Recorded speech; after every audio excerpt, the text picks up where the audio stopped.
Itamar, nosso confrade, né? Fundador.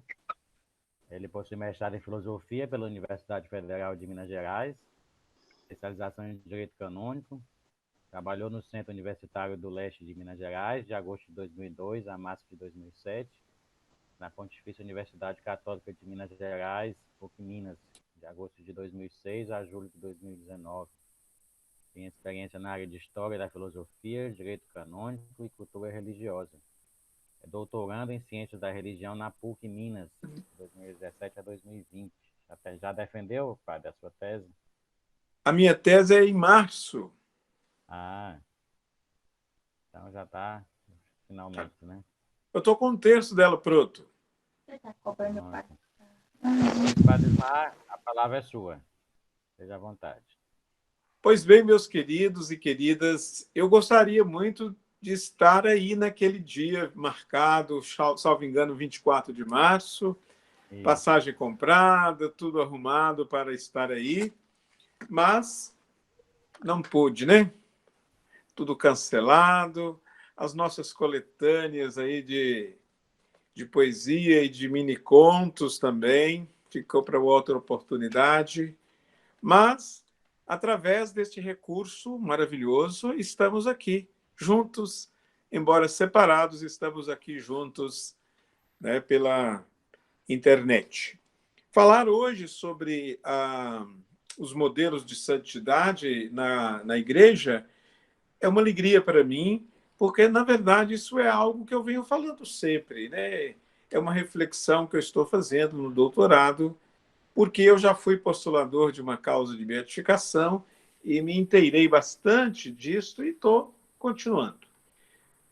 De onde vem a santidade? Claro, a gente sabe que a santidade é do próprio Deus. Lá no livro do Levítico, capítulos 17 a 20, é considerada a lei da santidade. A lei da santidade está ali. Nos capítulos 17 a 20 de Levítico. E no capítulo 19, versículo 2, há essa palavra: sede santos, porque eu, o vosso Deus, sou santo. Está dando para ouvir aí, gente? Está dando para ouvir? Beleza. Então, a santidade tem origem no próprio Deus. Deus é santo e o seu povo é santo.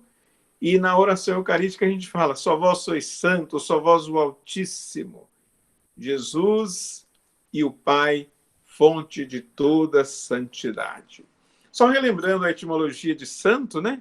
No hebraico, no grego, no latim. No hebraico é kadosh, no grego é hagios, de onde veio o nome da nossa academia, de hagiologia, e o sanctus do grego, do latim, do verbo sanctus, do verbo seccionar e do verbo cortar, separar. Portanto, o santo é considerado aquele que é separado, embora esteja no mundo, ele tem toda uma comunhão com o próprio Deus, né? Na sua vida, no seu dia a dia, não que ele seja separado porque ele não vive no mundo, porque o mundo contamina.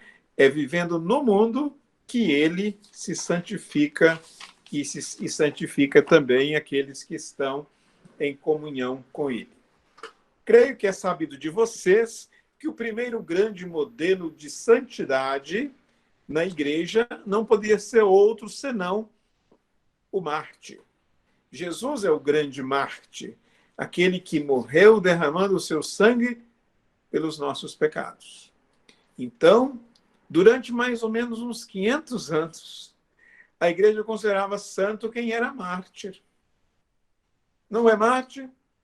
Então, pode-se ter uma devoção para ele, né? Uma devoção a ele, mas o santo, por excelência, era o mártir. Celebrava-se a Eucaristia sobre o seu túmulo, e tudo aquilo que estava ligado à vida do mártir era considerado relíquia, aquilo que foi tocado por ele, aquele lugar onde ele viveu, a sua casa, os objetos, a sua roupa, tudo isso era relíquia, porque aquela pessoa, normalmente um homem, aquele homem foi exemplo de Jesus, testemunha de Jesus. E testemunha em grego é mártir, né? Então, os primeiros quase 500 anos da igreja foram dominados por esta modalidade do mártir. E a Bíblia traz para nós, lá nos Atos dos Apóstolos, o primeiro mártir, né? Santo Estevão. E quando a gente lê aquele testemunho ali de Santo Estevão, a gente praticamente está enxergando Jesus, né? Estevão é a figura de Jesus. Inclusive, naquele momento derradeiro, está a rezar pelos seus algozes. Aqueles que o matam, ele está rezando por eles, né? É muito interessante isso. E o mártir é um modelo de santidade que não ficou lá nos primeiros séculos, mas está presente nos dias de hoje. Meus queridos, olhem bem. O Papa João Paulo II, que é o foco da minha pesquisa, ele canonizou em 25 anos, mais ou menos, 482 santos.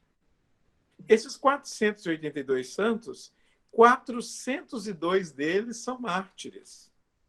Ou seja, quase 84% dos santos canonizados por São João Paulo II foram mártires. Então, a igreja tem no seu livro, né, no seu cânon, muito mais mártires do que outras modalidades de santo. Correto? Então, a gente fala de modelos durante o percurso histórico, mas este modelo tem o mártir como aquele constante. É claro que no início, quando a igreja era perseguida, a igreja era clandestina, digamos assim, então o martírio foi muito mais visível. E quando acabou, então, a perseguição com a paz de Constantino? Constantino declarou-se cristão, se batizou, fez toda a sua família se batizar, então cessaram-se as perseguições. E agora, quem é santo? Não tem mártir. Não tem mártir, não tem gente derramando sangue. Então, o martírio se transformou numa outra forma de doar a vida, numa outra forma de dar a vida gota a gota, dar a vida com o testemunho. Então vieram os confessores, porque a gente olha no diretório litúrgico, confessor, mártir, virgem, não é isso? Tem ali as abreviaturas. Hoje, por exemplo, Edito Santo Agostinho de Cantuária, está lá só bispo, não fala se ele foi mártir, se ele foi confessor, né? Não tem essa qualificação para ele. Mas, quando cessou-se o martírio, era necessário, então, encontrar alguém que desse a vida, né,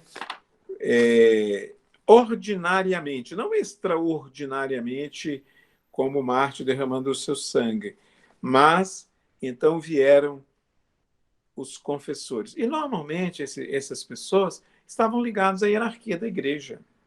Porque, no princípio, pensava-se muito que é só essa pessoa que vive assim, afastada do mundo, reclusa, é que era capaz de ser santo, porque fora do afã de cuidar da casa, da família, ela tinha aquele tempo para se dedicar à oração, aquele tempo para se dedicar à contemplação e, portanto, santificar a própria vida, né? Então, durante mais ou menos séculos V ao século VIII, IX, vieram essas figuras dos confessores. E depois?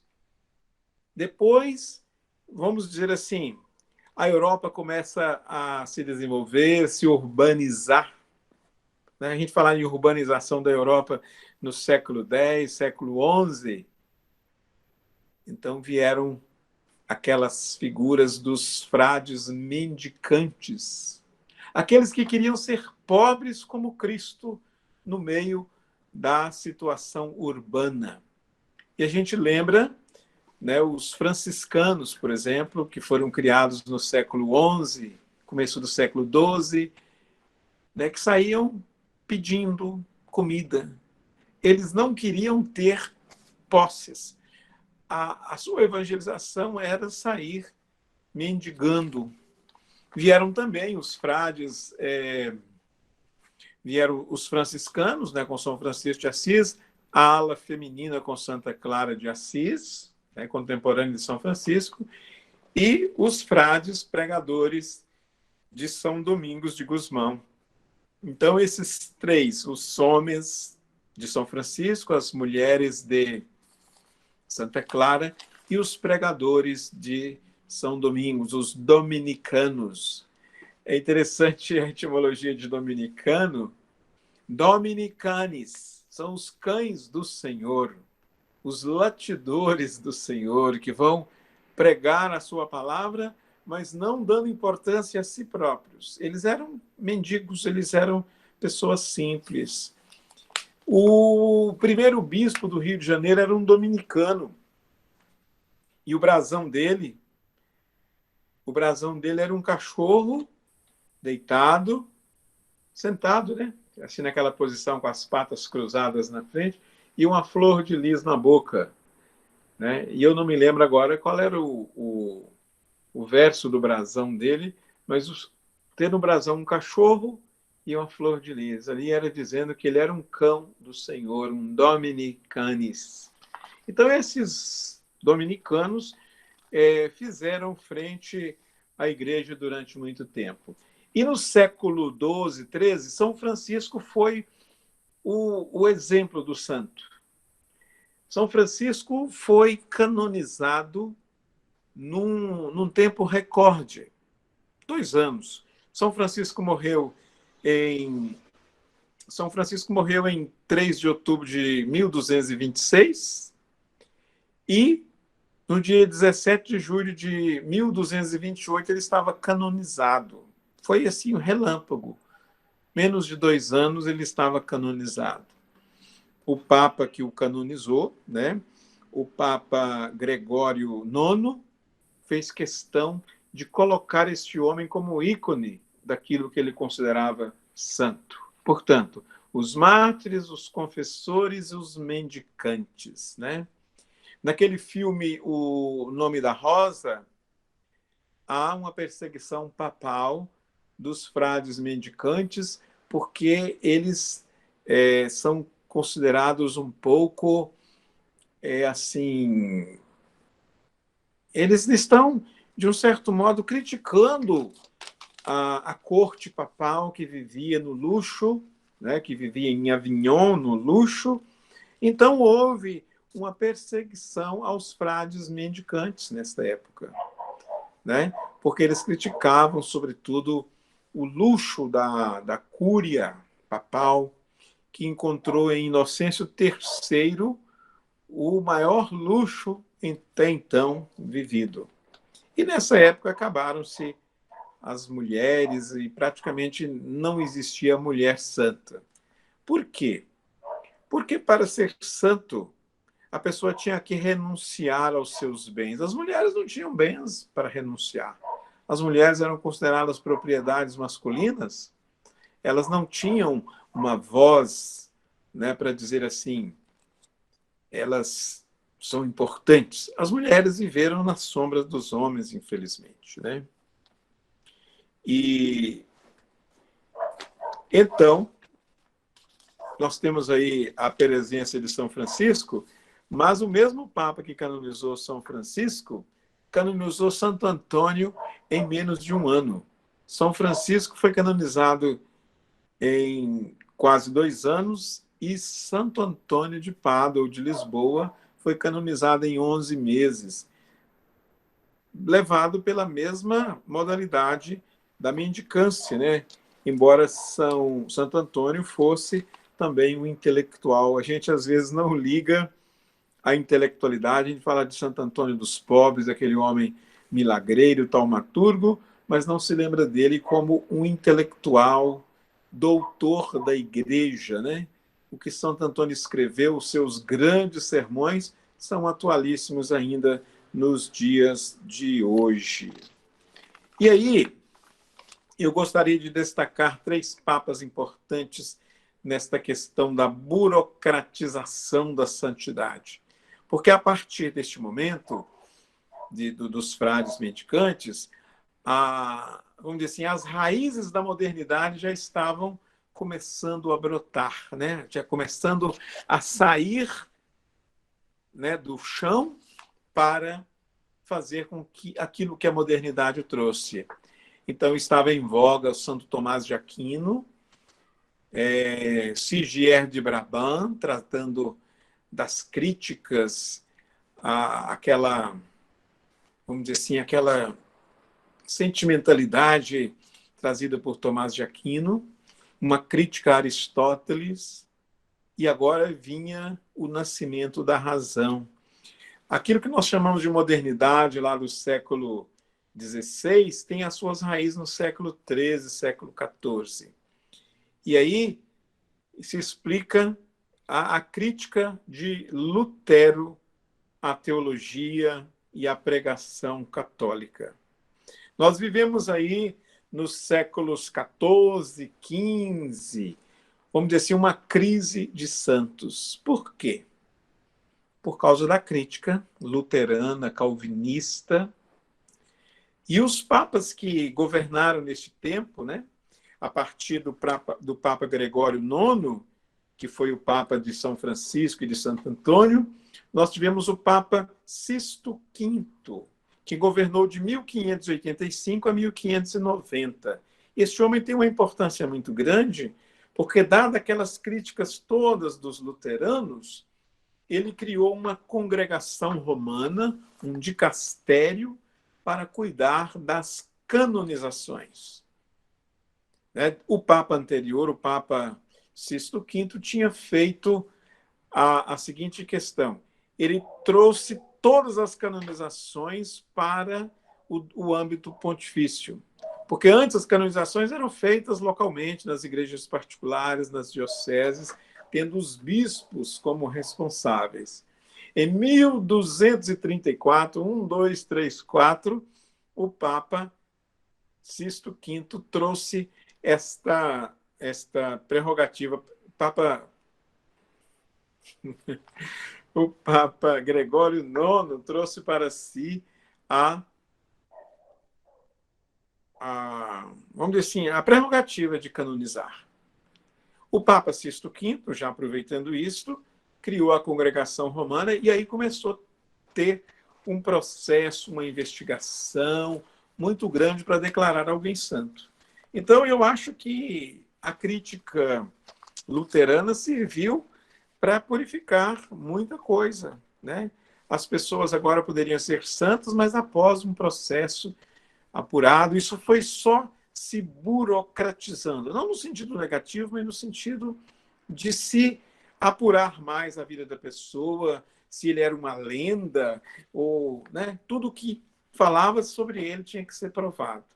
Isso chegou num auge com o Papa Urbano VIII. O Papa Urbano VIII, que governou de 1623 a 1644.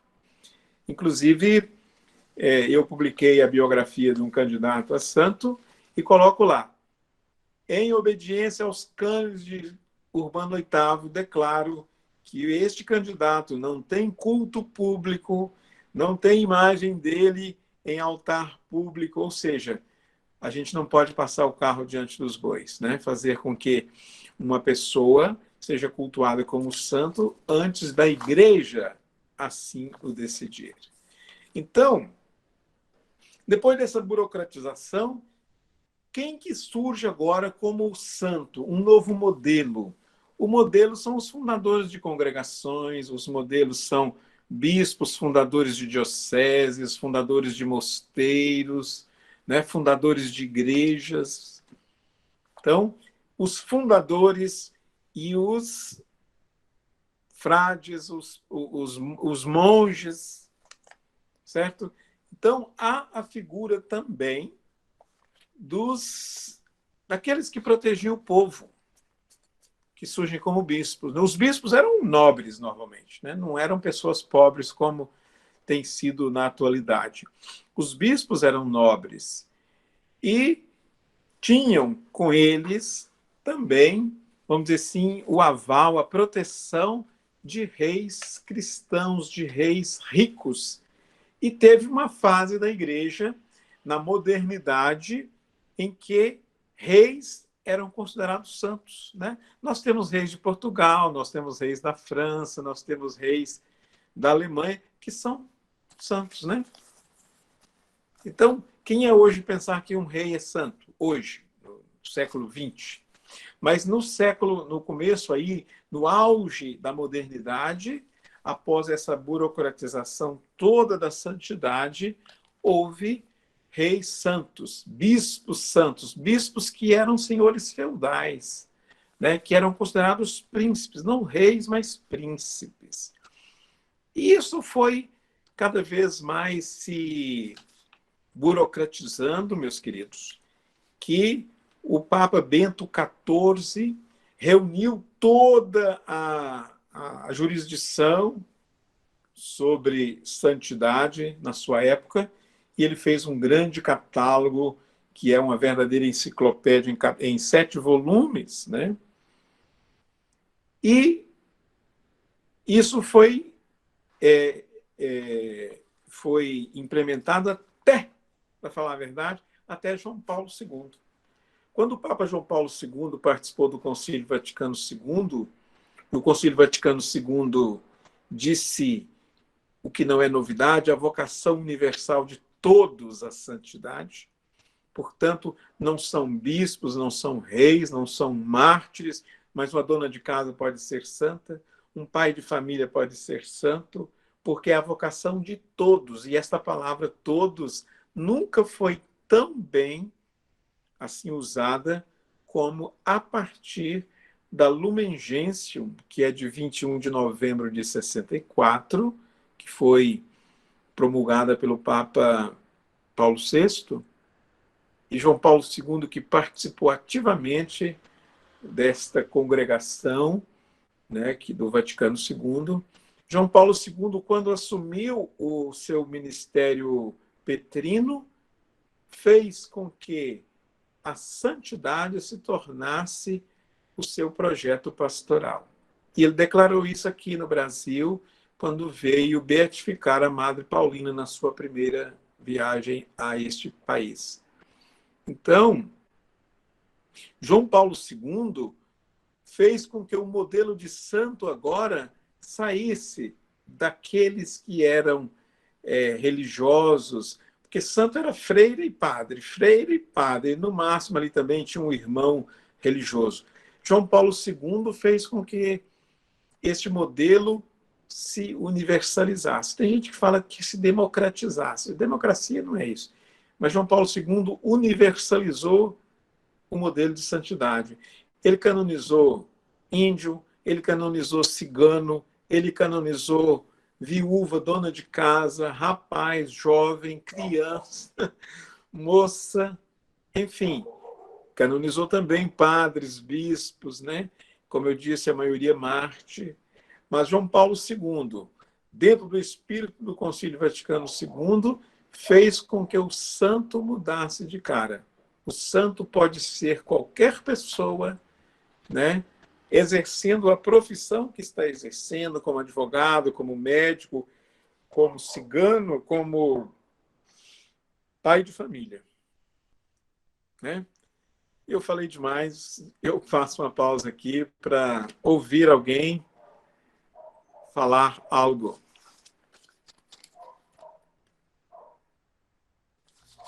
Eu vou pedir que essa pessoa ali, Socorro Carvalho, pare a apresentação, porque tem ali, parar a apresentação ali em cima.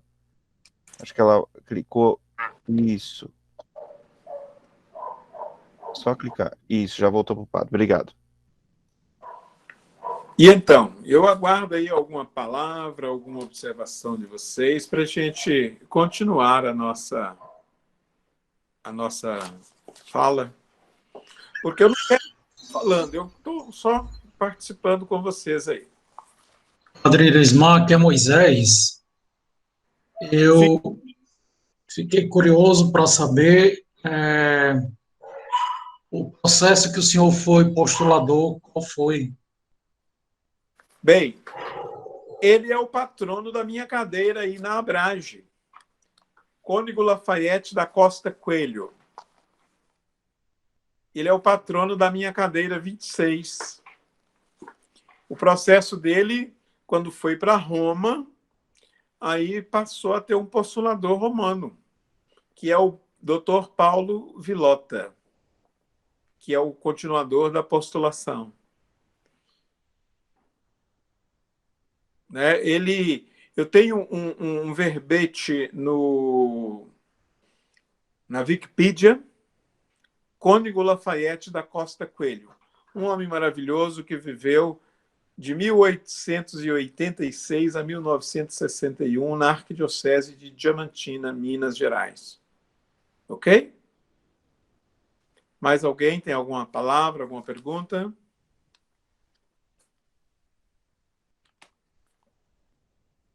Oi? Eu queria agradecer aí pelas explicações, pelas palavras tão esclarecedoras aí sobre a história da santidade, né, na nossa igreja. E queria, assim, eu fiquei curioso aquela hora que o senhor falou sobre a santidade feminina, que tinha um certo momento que tinha uma dificuldade de ser percebida isso. E aí, como eu estou fazendo agora uma pesquisa sobre os 50 anos de doutorado de Santa Teresa, que junto com Catarina de Sena foi a primeira doutora da igreja, mulher, e eu também percebi isso aí, como que ela teve dificuldade para ser reconhecida como doutora pela questão de ser mulher, teve um certo momento que teve uma dificuldade. Aí queria só que o senhor destacasse, explicasse, aprofundasse um pouco isso. Em que momento que começou a se abrir, ampliar mais assim essa questão da santidade feminina, que começou a ficar mais claro, nítido, e que se começou a canonizar e abrir mais? Se foi antes do João Paulo II, porque do São João Paulo II o senhor falou, se antes dele já aconteceu algum momento dessa abertura, assim? Olha, foi muito o João Paulo II que abriu mesmo o leque, né? O leque para as mulheres. Mas eu recomendo para você um livro que eu acho muito interessante, que você poderá ver como, por exemplo, as mulheres foram tiradas da cena da santidade. Né? Aí nesse texto que você recebeu, fala da Lilian Sebastiani. Lilian Sebastiani, ela escreveu uma tese doutoral na Itália que fala Maria Madalena, de primeira apóstola do Evangelho a pecadora pública. Olha para você ver como é que a história desconstruiu Maria Madalena. Ela é a primeira testemunha da ressurreição. Mas como é que ela é lembrada? A pecadora arrependida. Quem é que fala de Madalena como primeira testemunha do Cristo? Então, ela teve, durante muitos séculos, a visão de ser a primeira apóstola. Mas a Lilian Sebastiani vai mostrando para a gente como isso foi sendo desconstruído, como é que o homem foi entrando em evidência e as mulheres saindo da evidência. Certo? Então, se você também quiser, eu posso indicar depois detalhadamente alguma referência para você. Você mandar um e-mail, né? O Dr. Naor aí tem o meu e-mail, né? Vocês também têm. Mas João Paulo II que universalizou, que abriu este leque para a vinda das mulheres. Tá bom? Obrigado, Mas então. elas tiveram o seu auge e depois elas tiveram a sua caída. Tá? Quem mais quer falar alguma coisa? Perguntar? Estou querendo. Fala. Vicente Maia. Sim, senhor. Adismar, o senhor falou que realmente é o Vicente Maia. Sim. Prazer em revê-lo. E eu gostaria, o senhor falou que realmente os santos, eles têm que ser, primeiro, vamos dizer assim, sacramentados pela igreja. E, claro, isso é o que tem acontecido. Mas tem alguns santos que são vamos dizer assim, entre aspas, canonizados antes de serem pela própria igreja. É o caso, por exemplo, do Padre Cícero, Sim. que foi canonizado pelo povo e tem imagem dele aí em todo canto. Tem Frei Damião também, que tem essa mesma característica. Como é que o senhor encara essa devoção popular a santos que a igreja ainda não reconheceu? Bem, é muito interessante a observação do senhor, porque a gente percebe o seguinte: sem a devoção popular, ninguém se torna santo. Mas a devoção popular sozinha não faz o santo ser canonizado. Então, não dá para fazer o santo só pelo povo. Por isso, tem o processo burocrático, né? O padre Cícero, ele não pode ter uma igreja dedicada a ele, porque a igreja não disse ainda, não se pronunciou sobre a sua santidade, mesmo que milhares e milhões de pessoas o tenham como santo. Dentro do decreto do Papa Urbano VIII, até aquela imagem grande dele, ela seria proibida. Mas quem é que vai tirar aquela imagem do povo? Né? Então, quem diz na igreja que alguém é santo, confirmado no segmento de Jesus Cristo, é o Papa. É aquele que confirma na fé. Certo? Agora, o Papa está observando o processo do Padre Cícero, do Frei Damião. Inclusive, eu tenho um colega aqui da PUC Minas e estuda o Frei Damião. A tese dele é sobre o Frei Damião. Damiano de Bolzano, né, que é a cidade dele. Então, não sei se o senhor me entendeu. O povo é muito importante no processo, mas o povo não define, infelizmente, né? Ou felizmente, porque a igreja, com critérios muito finos, que diz: esse indivíduo tem uma vida ilibada, uma vida maravilhosa, e é interessante que a igreja não volta atrás depois que declara alguém santo, porque o processo foi muito meticuloso. E aí, senhor Vicente, o que o senhor achou da minha palavra? Eu gostei muito. Gostei muito, o senhor foi muito claro, muito explícito. E o processo do Padre Cícero, graças a Deus, está caminhando, né? A igreja já fez não é a reabilitação, é a reconciliação dele com a igreja, né? O processo dele agora pode continuar, porque o processo de beatificação dele. Exato. Ô, Padre Ismar, eu também tenho mais uma pergunta. Como é que fica essa separação, essa divisão? Porque para que o processo continue em Roma, é necessário a chamada comprovação, não é comprovação de santidade,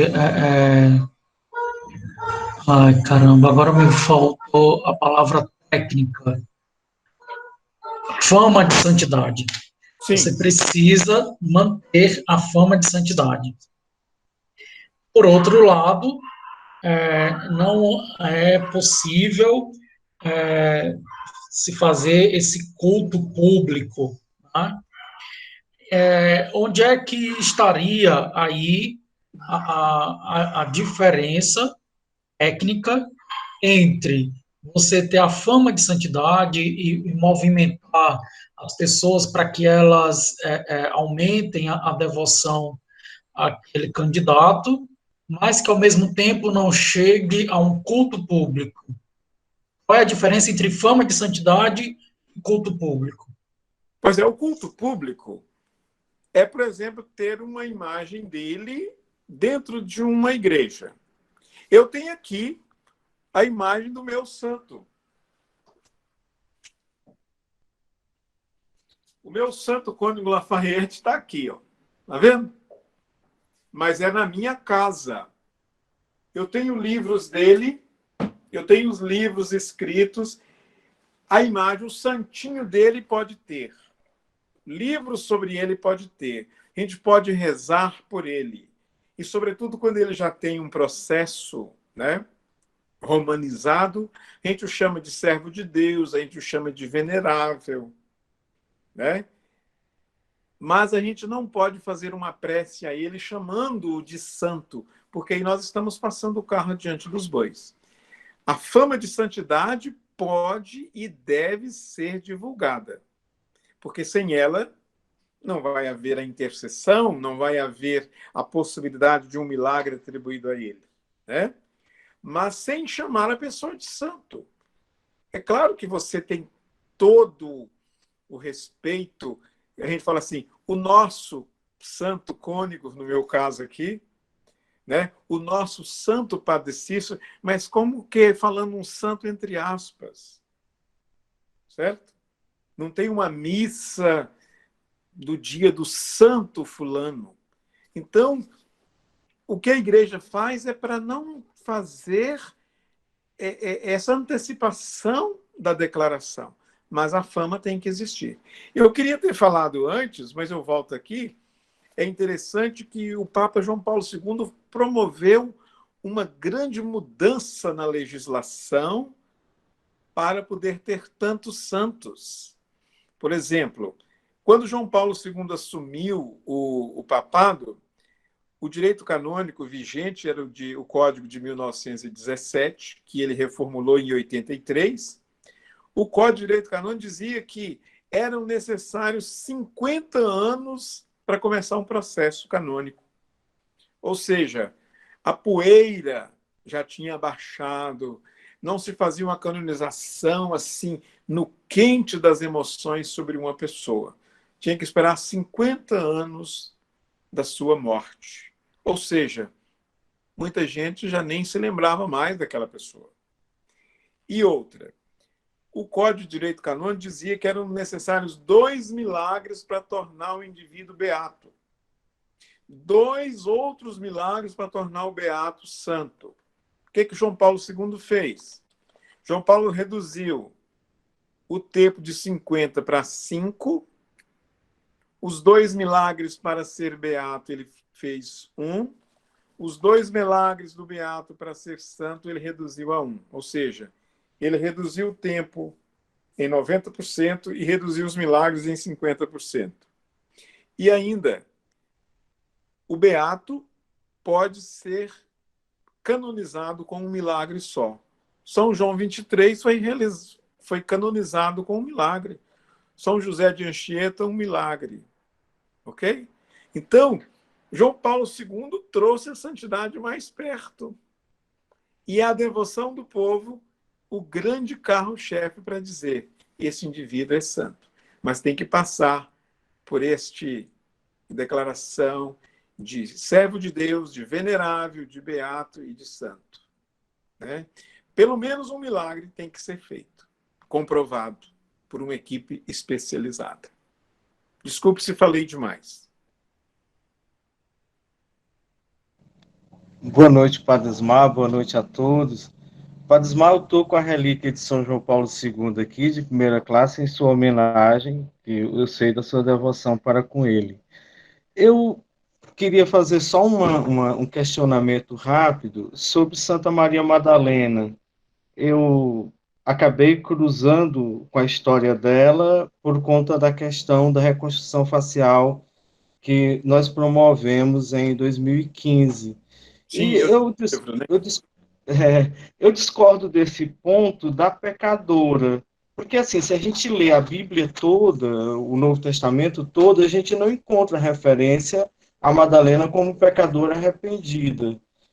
Existe a mulher pecadora lá, que não é nominada, existe a mulher adúltera, que não é nominada, e existe Maria, aquela que está na casa de Lázaro, quando é oferecido, na casa de um amigo de Lázaro, quando é oferecido um lauto jantar, Jesus 6 dias antes da Páscoa, e aquela mulher que seria Madalena, de quem Jesus teria tirado 7 demônios, conforme Lucas, mas esses demônios, teologicamente, o senhor sabe explicar muito melhor, para os judeus, eles poderiam ser uma doença, outra coisa qualquer. Não havia assim, uma referência direta a questão do pecado. Lá por 500 e pouco, foi que o Papa Gregório Magno unificou, mas São Paulo VI separou novamente e colocou Madalena com o devido local. Eu queria ouvir do senhor algo a respeito disso, se possível. Bem, essas mulheres do Evangelho, elas geram uma confusão exegética muito grande. E a doutora Lilian Sebastiani, ela realmente faz essa reconstituição histórica.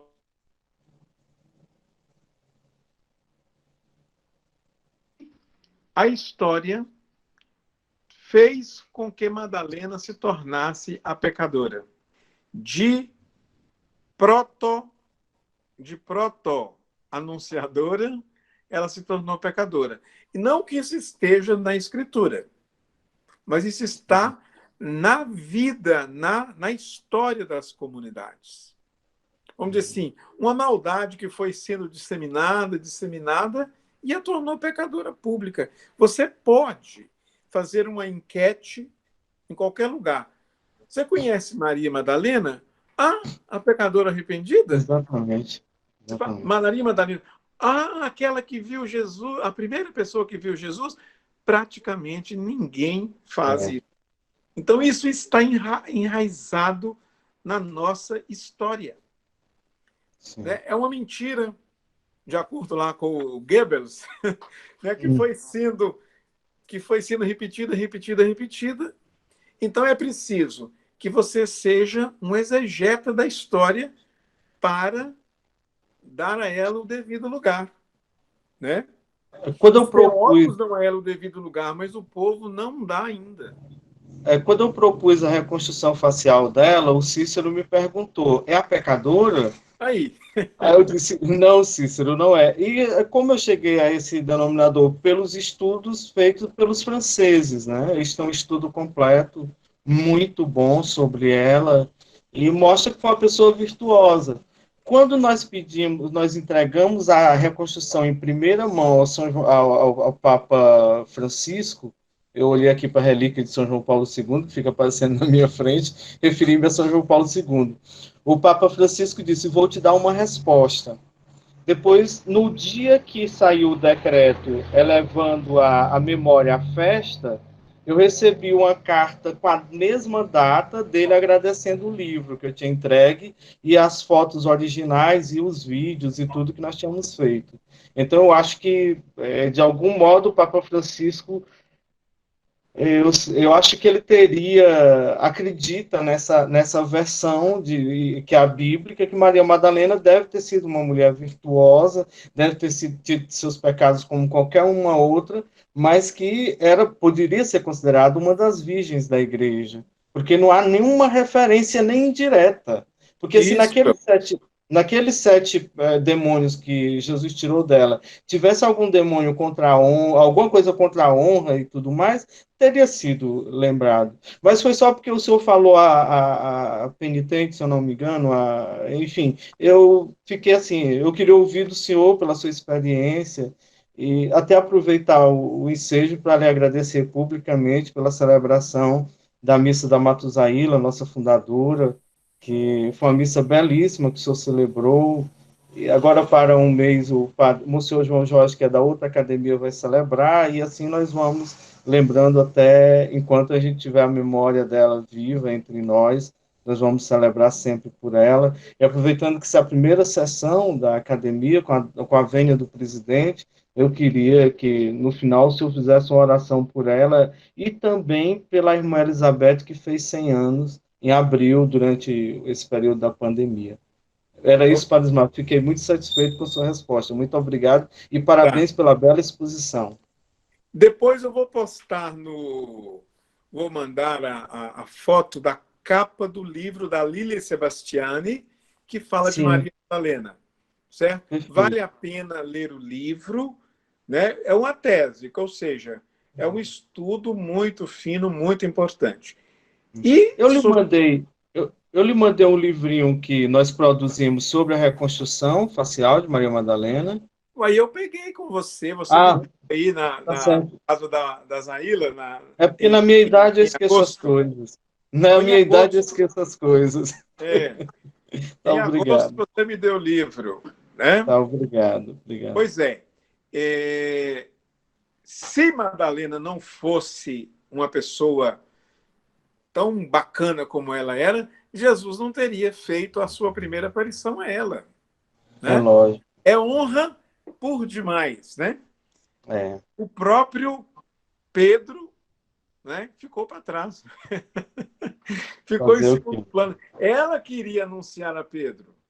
Ela, como primeira, vai anunciar ao primo inter pares agora. Então, é honra muito grande. Eu acho que foi inveja que fez com que ela fosse destituída na história. Na França, o que eles colocam sempre, principalmente o padre Florian Racine, que é o pároco da Basílica, o reitor da Basílica onde está o crânio dela, ele coloca que essa confusão é porque no período, por volta de 500 e poucos, perto de 600, começou a se disseminar essa hipótese de um afeto maior entre Maria Madalena e Jesus. E para separar por completo essa tese, os teólogos da época unificaram as mulheres bíblicas. Mas o padre Florian diz que não tem prova material disso, que isso são os ditos populares que vão se disseminando, mas que na realidade não havia. Desculpe, padre, eu acho que eu estou fugindo do tema da sua palestra, mas é só para lhe agradecer. E assim, eu passei a estabelecer uma relação muito amigável com Santa Maria Madalena, do jeito que o senhor tem com o Santo Cônego, eu também tenho com os santos que eu postulo, como vice-postulador, o senhor também hoje é quase o vice-postulador do Cônego Lafayette, porque no fundo o postulador diocesano fica o postulador, né? A gente fica como referência para o postulador geral, para perguntas, para dúvidas, aquela coisa toda. E Exato. Madalena, para mim, ela está na cabeceira da minha cama, é minha santa de devoção, minha amiga, gosto muito dela e, assim, sou defensor dela. Que bom, Obrigado. que bom, que bom. Pois bem, que mais? Alguma pergunta, alguma consideração? Eu espero voltar a falar com vocês, né, dentro dessa modalidade assim, né, internética, né? Eu estou para fazer a minha defesa por volta de fevereiro, março do ano que vem, né? Então, o meu título, né, é este: As canonizações no pontificado de João Paulo II. Dois pontos.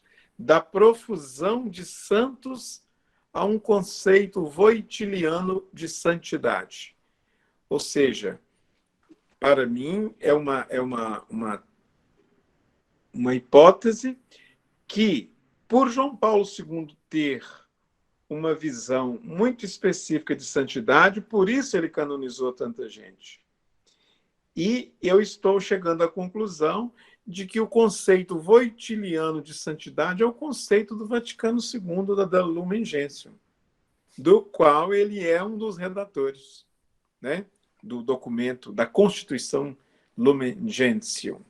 Ele participou ativamente dessa redação. Então, o conceito voitiliano é o conceito do Vaticano II. Por isso, essa universalização da santidade. Padre Ismar, nosso tempo está chegando ao fim. Eu agradeço demais a sua presença, sua palestra excelente, maravilhosa. Eu quero agradecer também a presença de todos os que aqui estiveram. Avisar que a nossa próxima reunião será no dia 24 de junho, onde teremos a palestra do Carlos Vargas e o Lira não chegou depois, mas nós também teremos a sessão da saudade da nossa fundadora Matusaíla, que o Lira já está convidado para também nos falar neste dia. Agradeço, então, a todos e queria pedir ao Padre Ismar para encerrar a nossa reunião com a bênção e assim nós finalizarmos em oração. Pois bem, muito obrigado, Luciano, pelas palavras. Eu fiquei muito emocionado de falar aqui com tantos irmãos, né, com tantas irmãs, que eu nem conheço pessoalmente, só de nome, né, e de coração. Então, eu vou pedir a bênção neste momento, encerrando a nossa reunião, por intercessão de Nossa Senhora e de São João Paulo II. O Senhor esteja convosco, Ele está no meio de nós. Por intercessão de Nossa Senhora da Conceição Aparecida, Rainha e Padroeira do Brasil, desça sobre vocês, suas famílias, a bênção de Deus Todo-Poderoso, Pai, Filho e Espírito Santo. E esta bênção também tem intercessão do grande Papa João Paulo II. Uma boa noite, que todos permaneçamos em paz e o Senhor sempre conosco. Amém. Amém. Boa noite. Boa noite. Boa noite. Boa noite.